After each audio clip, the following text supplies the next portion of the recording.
آپ کا جو اسحاق ڈار کے ساتھ انٹرویو آپ نے حال ہی میں ہارڈ ٹاک پہ کیا، پاکستان میں بہت مقبول ہوا، بہت دیکھا گیا، آپ کے لیے وہ تجربہ کیسا رہا؟ آپ کو مزہ آیا وہ انٹرویو کرنے میں؟ Well, I was delighted that Ishaq Dar wanted to be on the show. We want to, and we're making a very conscious effort to cover Pakistan more thoroughly on Hard Talk. So when he said he was happy to come in and give us the interview, we were very delighted about that. And also he's a very direct speaker, and Hard Talk is supposed to be quite an intense conversation, and it was a pretty intense conversation. And I enjoyed the experience, and I think, at the time, Mr. Dar also seemed to enjoy it and think it was worthwhile. آپ جس طرح کے لوگوں کے interviews کرتے ہیں، زیادہ تر ان میں سے بہت ہی جانی مانی شخصیات ہوتی ہیں، سیاستدان ہوتے ہیں، انہیں اس بات کی عادت ہوتی ہے کہ ان سے سخت سوال پوچھے جائیں اور وہ ان سوالوں کے جواب نہ دیں.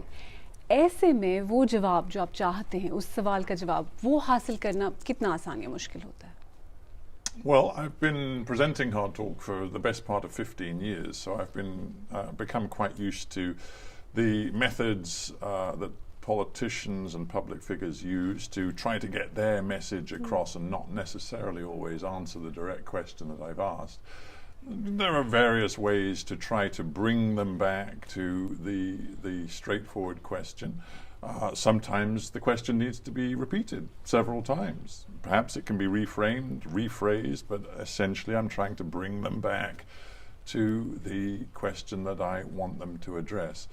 Also, an interview on Hard Talk, it lasts for 25 minutes, so there is a rhythm to the interview, and one can explore an area. If the politician or the public figure isn't giving too much away, one can perhaps move away for a while, then come back. There are different techniques.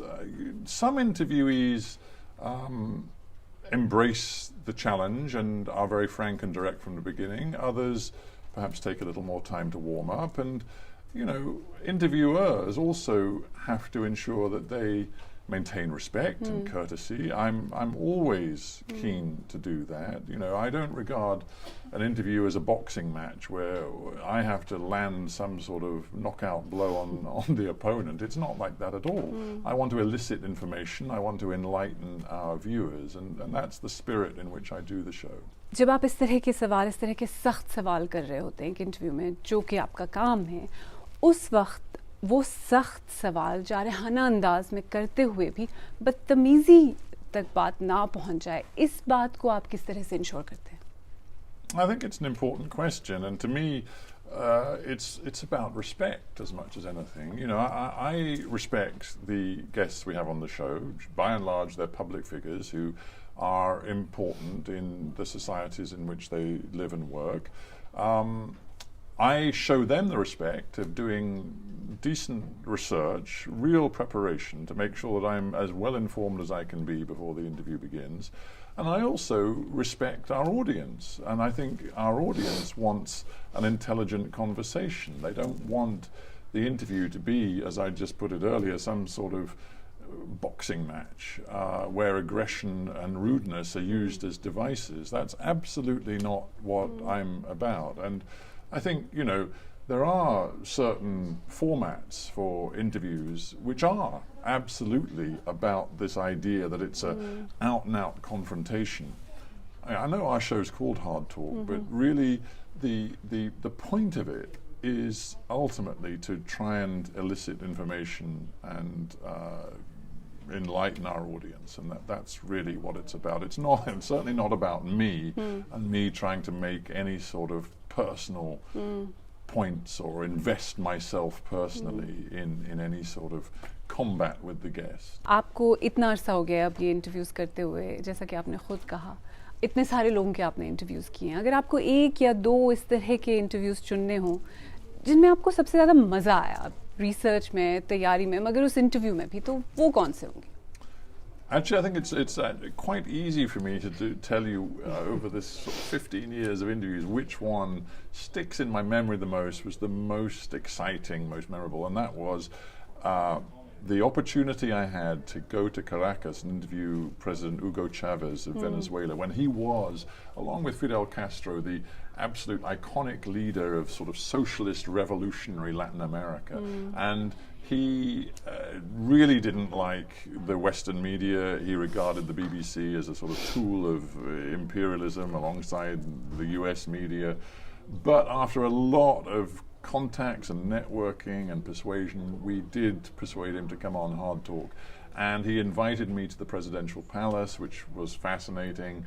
He's an incredibly sort of assertive, expansive character, and he sat in the chair like you're sitting with me, and he's this bull-chested guy, very charismatic, and he talked. We have a 25-minute interview slot, but he would not stop talking. We talked for about an hour, and he lectured me, and he wagged his finger in my face, and he said, "Stephen, I can't believe the BBC has sent such an idiot to interview me." Nice. Because I was, again, the prep had been done. I was challenging him on some very specific human rights cases, freedom of speech issues. I had, the evidence from the different dissident groups that we'd spoken to, and it turned into an extraordinarily compelling piece of television. And interestingly, at the end of it, he clearly had enjoyed it. This is a man who, in his own country, would not have countenanced a similar form of interview. But he actually went on Venezuelan television afterwards, and in Spanish he said, "I've just had this guy from Dialogo Duro, Hard Talk, in my office." He said, "He was muy fuerte, very strong," he said, "but," he said, he threw me his fastballs, like in baseball. He said, "but I hit him out of the park." So, So he'd had fun, clearly. Yeah, and the point of that story is that politicians know they're going to get tested and challenged on Hard Talk. But those who have confidence in their case, who really believe in the message that they are trying to sell to their own people and to the world, they appear to enjoy it. And yes, Hard Talk is tough, but Hard Talk also represents a fantastic platform. Any public figure who goes on the show is speaking, we think, roughly to about 70 million viewers and listeners to the show every day. So that's quite a platform and quite an attraction for public figures.